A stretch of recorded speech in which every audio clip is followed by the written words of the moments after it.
The great fish moved silently through the night water, propelled by short sweeps of its crescent tail. The mouth was open just enough to permit a rush of water over the gills.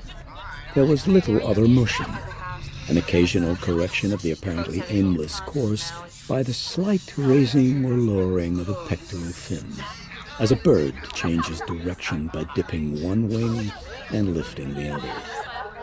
The eyes were sightless in the black, and the other senses transmitted nothing extraordinary to the small, primitive brain.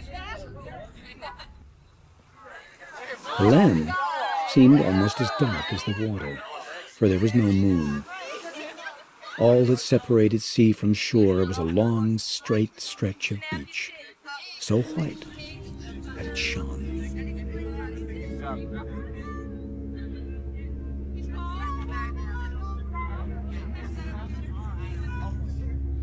What's your name again? Chrissy. Where are we going? Swimming. Oh, what? Slow down. I'm not drunk. Slow down. Wait, I'm coming. I'm coming. I'm definitely coming. Whoa, hold on. What? She faltered, regained her footing, and flung herself over the next waist-high wave and began to swim. I can swim. Just can't walk or dress myself.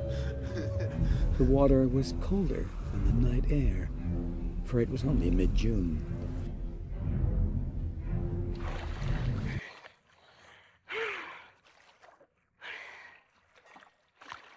She called back, Run in the water. Take it easy. Take it easy.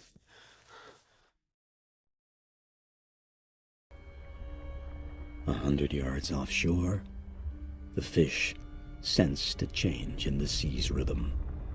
It did not see the woman, nor yet did it smell her. Running within the length of its body were a series of thin canals dotted with nerve endings, which detected vibrations that signaled the brain. The fish turned towards shore. The woman continued to swim away from the beach, stopping now and then to check her position by the lights from the shining house. The tide was slack, but she was tiring, so rested for a moment, treading water. The vibrations were stronger now, and the fish recognized prey. The sweeps of its tail quickened, thrusting the giant body forward with a speed that agitated the tiny phosphorescent animals in the water and caused them to glow, casting a mantle of sparks over the fish. The fish closed on the woman and hurtled past, a dozen feet to the side and 6 feet below the surface.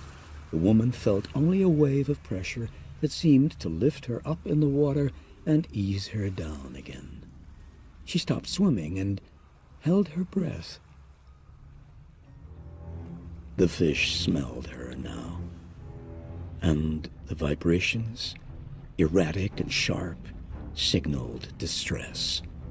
The fish began to circle close to the surface. Its dorsal fin broke water, and its tail, thrashing back and forth, cut the glassy surface with a hiss. For the first time, the woman felt fear, though she did not know why. Adrenaline shot through her, urging her to swim faster. She guessed that she was 50 yards from shore. She could see the lights in the house, and for a comforting moment she thought that she saw someone pass by one of the windows. The fish turned suddenly, dropped below the surface, and with 2 quick thrusts of its tail was upon her.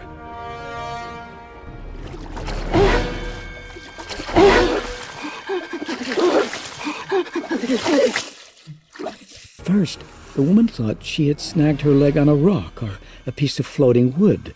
There was no initial pain, only one violent tug on her right leg. She reached down to touch her foot, feeling in the blackness with her left hand, and was overcome by a rush of nausea and dizziness. Her groping fingers found a nub of bone and tattered flesh. She knew that the warm pulsing flow over her fingers and the chill water was her own blood. The woman threw her head back and screamed a guttural cry of terror.